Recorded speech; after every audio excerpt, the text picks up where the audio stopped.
Ladies and gentlemen, it is time for tonight's main event. I'm Cobra, and I am joined by Alex. Welcome to the last show of the Social Slam podcast. Well, it's definitely been fun, not gonna lie, Alex. Wouldn't you agree? I would agree with you for that. I'm definitely sad to see this go, but definitely excited for what's to come. Yeah, we have new opportunities coming up, so be on the lookout for that. It'll be appearing on our new podcast channel.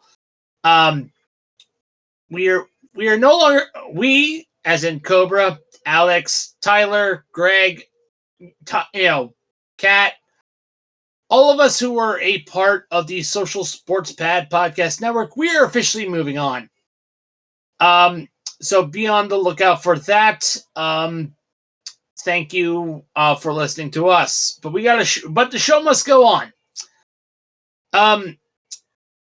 WWE had Money in the Bank while we were gone, and a very interesting matchup. Not matchup, but a very interesting card, and a very interesting night that night. I want to say let's break down the matches, Alex. If we can, WWE Money in the Bank.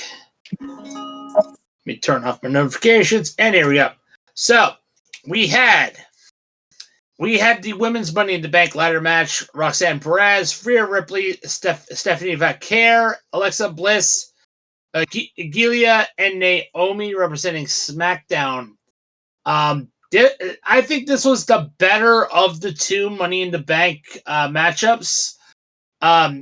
Good to see Naomi win this one. I'm kind of curious what's gonna happen in the future. But it's very good to see Naomi win. Alex, what would you have to say about that? Definitely not who I thought was going to win the women's ladder match, because I really thought they weren't going to push Naomi like this, because they've done it before, and then they made her crash and burn because they called up other talent and pushed talent over her. But definitely a crazy ladder match with so many crazy moments, and definitely big props to Vaquero for not only competing in the ladder match but double competing, as she competed hours earlier, Worlds Collide, before the Money in the Bank. But definitely a really intense match, and definitely intrigued two names will go after. It seems like Rhea Ripley is going to be targeting Io Sky now, even though she didn't win. So, And then of course the next match was a very interesting impromptu match between two competitors who I believe have never faced each other before. But this was definitely a great match between Dominic Mysterio and Octagon Jr. of AAA. More on that in a minute. Basically, AAA had been bought by WWE and has been doing a little bit of cross promotion over to WWE. We're going to talk about Worlds Collide after Money in the Bank, but this is a great matchup, showing off what Octagon Jr. can do. And it's also very cool to see Dominic Mysterio pull off a little bit of luchador heritage as well.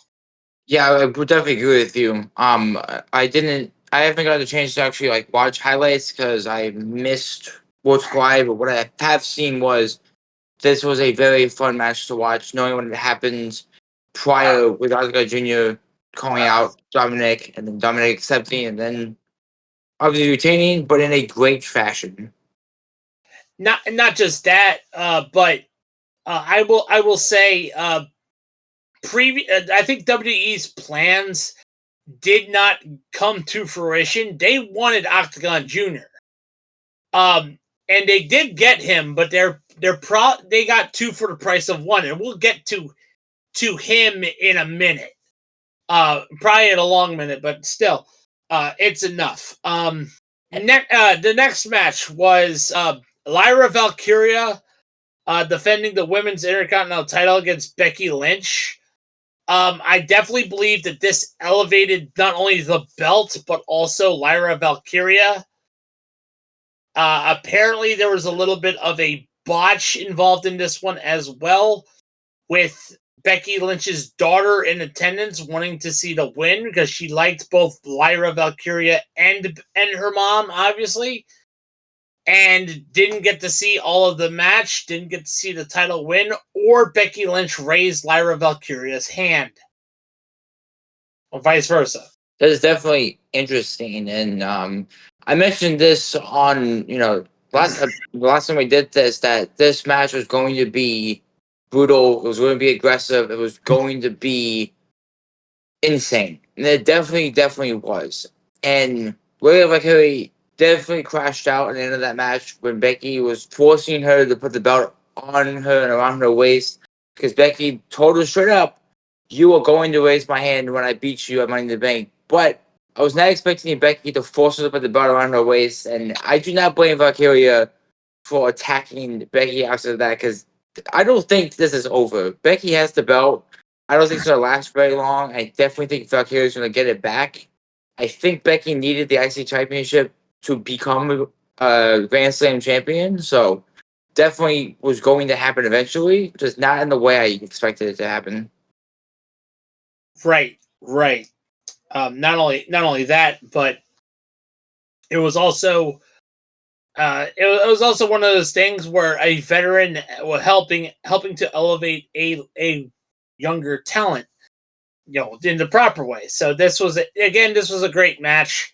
Lyra got elevated by losing. That's the best way to say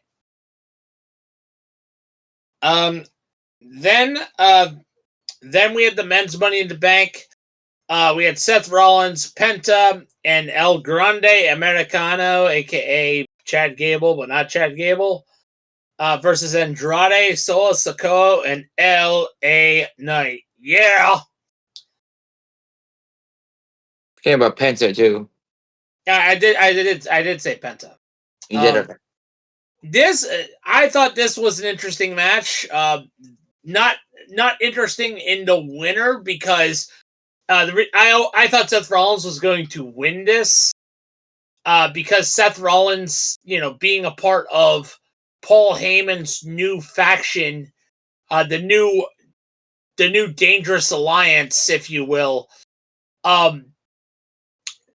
Seth Rollins needed to win the Money in the Bank briefcase, because this helped elevate that faction.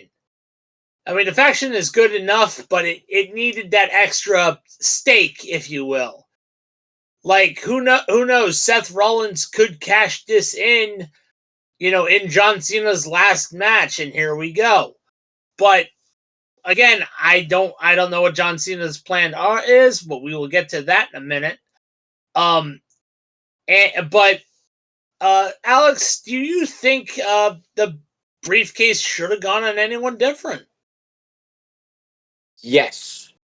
I expected this match to be as brutal as it was, and it definitely was. It showed out. There were crazy moments, crazy spots, and everything. I was 3 inches away from calling LA Knight men's Money in the Bank that I had predicted. But Heyman's stupid faction got involved, like I expected them to do it, and ruined it for me. They continue to push LA Knight, continue to put him on the top of the totem pole, and continue to tear him down every single time. He hasn't been pushed for a world championship. He's won mediocre mid-card titles like the U.S. Championship, which he lost to a returning Shinsuke Nakamura in first defense against him, which was ridiculous. When will LA Knight be respected enough to be a world champion? I'm sick and tired of him being pushed so much and then being torn down again and again and again. I don't know what it is. I thought he was going to win. They were in Los Angeles. They were in LA. He's a superstar there. The stars align. He's not. Hold up. He's not a superstar. He's a megastar. Yeah. My point exactly. Megastar, superstar. doesn't even matter. He deserves a world championship. He deserves a championship opportunity. Seth has had his moments. He has that resume. He has the Hall of Fame resume. It means nothing at the end of the day because they refuse to give Knight the World Heavyweight Championship or any opportunity to go after it. I believe. However, I will say this: I think LA Knight's opportunity is coming. I think after this week's SmackDown, I think that having him in the picture with Randy Orton, CM Punk, and him actually stepping in might have teased who's next in the pipeline. Besides Ron Killings, and we'll get to him in a minute too. Because the main event was a tag team match between I think it was Jey Uso. Yeah, main event Jey Uso. Yep, Jey Uso and Cody Rhodes versus Logan Paul and John Cena.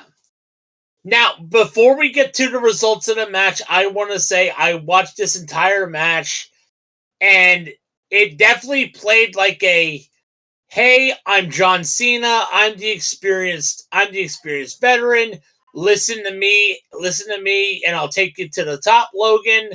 Logan being the arrogant, hotshot, basically saying, hey, let's be flashy. I have this drone right here. I'm going to use it in my match as like, oh, hey, you need to see this from my point of view. Yada, yada, blah, blah. There was some miscommunications. It definitely played like a pretty typical overpowering heel, not powerful enough babyface type faction. There was also a lot of interesting spots, and probably the best one. John Cena has the victory in the bag. He's holding the title. Oh, he gets attacked by a masked man. It's R-Truth.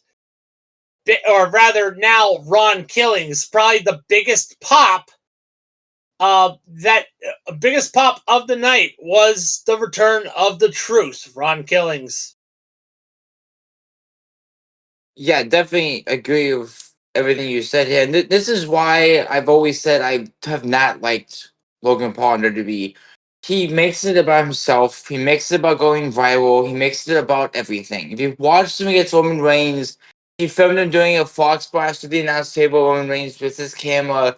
He wants to be flashy. He wants to be the big man. He had arguments with John Cena during that match. There are videos all over the place of Logan Paul arguing with John Cena about who tags in, who wants this, who wants that.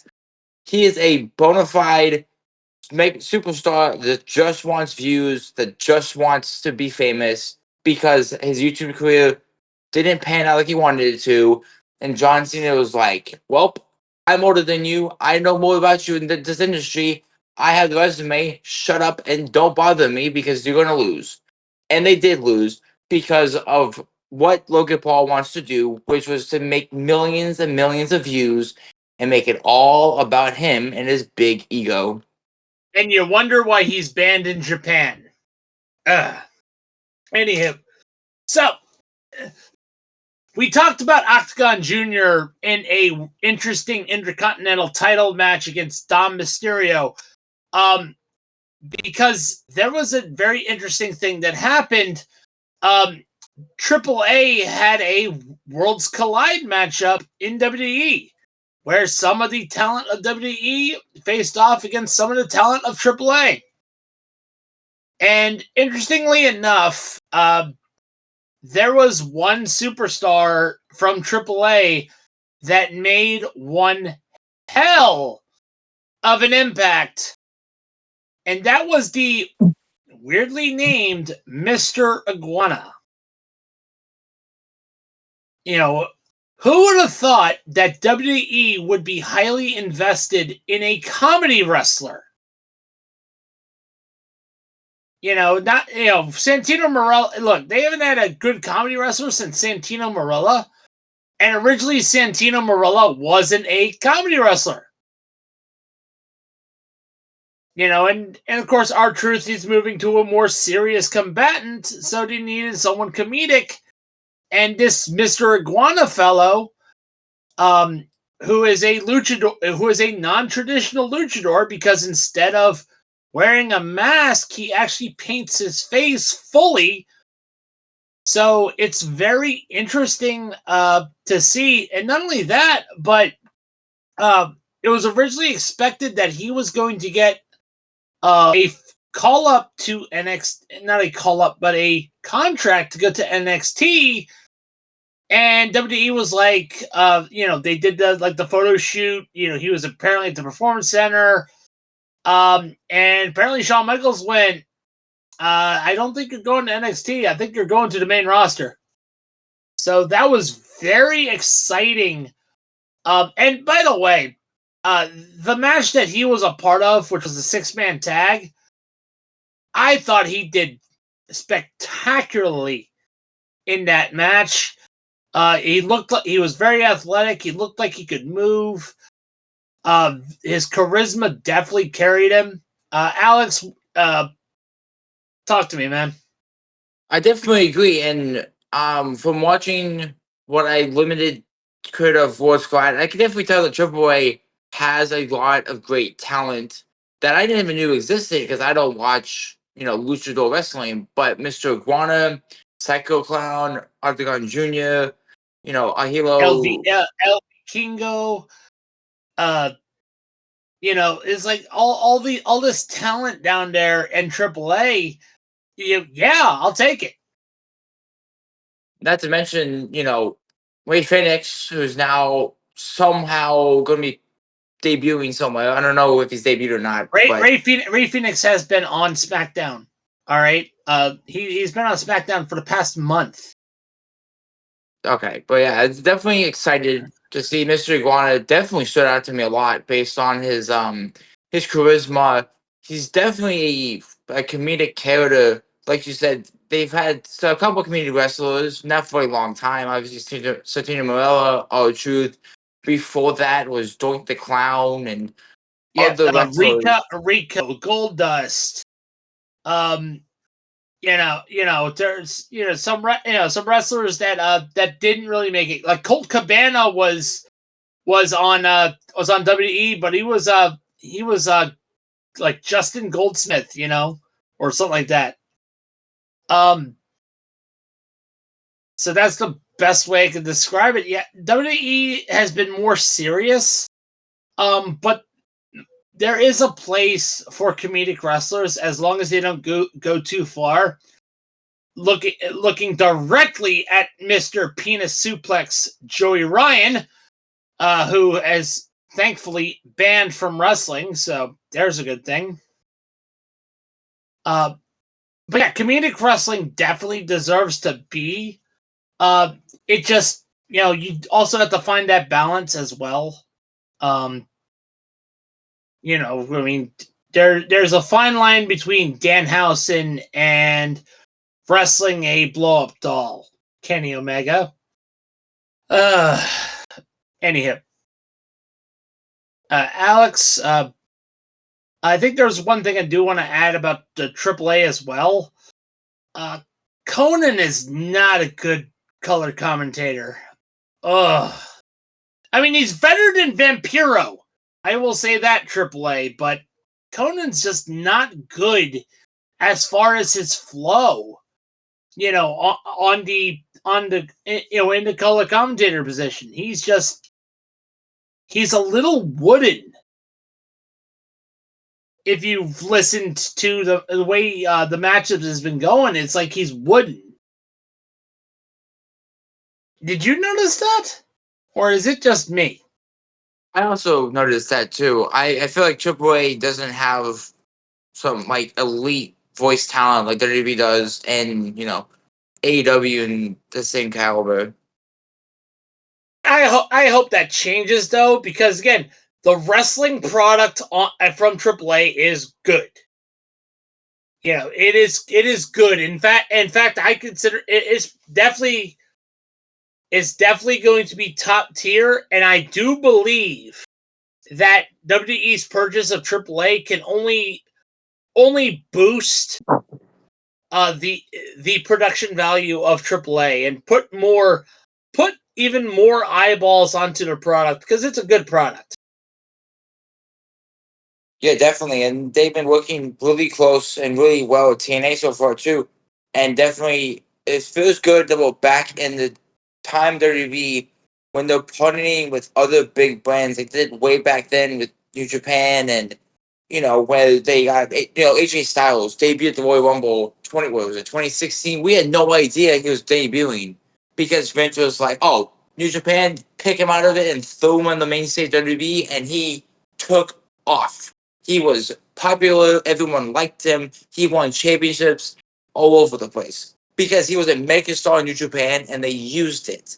This is them using TNA, AAA, and other companies to boost their product and making it a lot better, and it is working for them. Not like AEW when they've used New Japan with the product and they have wasted it and gave us poor matches and poor champions because Tony Khan says I don't know what he's doing because he's on the nose booze too much. But this is Triple H at his core, and Vince McMahon could never have done this because Vince only cares about exposing and sexualizing women and then tearing down the men and making the top people champion. Yeah. Vince McMahon definitely had a bit of an ego problem when he was the one in charge of the pencil. So I will definitely say that. And of course, Tony Khan, he doesn't know what he's doing because he's obsessed with a fanboy, not being obsessed with business. I mean, that's not just my words. That's CM Punk, because CM Punk had to deal with that BS when he was in Wembley. So, yeah, And that's why he crashed out and left. Oh, that and oh, hey, you don't get one of your top stars a ride to the stadium. He can't request, and he has to request an Uber. That's embarrassing. All right. So let's getting back to it. So have you watched any TNA lately, Alex? I have not. I've been keeping track of it as much as I can. I know they brought back a new, old style match recently. It was last Thursday, I think it was. But I've been trying to keep track of it, but it's kind of hard because I don't know how to watch it to actually be invested. Yeah, and I do know that Moose he is defending the X Division title at the next pay per view at TNA, and of course, AEW is the dumpster fire that it is, which kind of sucks because I had high hopes for AEW, but that's how the cookie crumbles on that one. So I think I do know there is something I want to talk about before we get ready to wrap things up. So as I just announced, we are officially moving away from the Social Sports Pad Podcast Network. We are basically we have basically started our own brand new network. I guess we should say it like that. But and we're also going to be rebranding, and we have been in the process of that. So if you have been listening to us, thank you. There have been some issues complicating things, but we will be going away from the Social Sports Pad podcast to a new channel called Handed Down Sports Media. The Hard Count, Biscuits and Penalties, and Dirt and Turf, and the Lap Down will be moving there as well. And of course, Passing the Pigskin, which was supposed to debut on the Social Sports Pad Podcast Network, will be being promoted on Handed Down Sports Media. So, thank you once again for listening to us. kind of wish it didn't have to be like that, this way, but, hey, things happen beyond our control. I was going to say, hey, we have an affiliate, but I think we're not going to have an affiliate. So it's kind of sad. But hey, this is the last Social Slam podcast. Just going to keep it short. Ring the bell. Ding, ding, ding.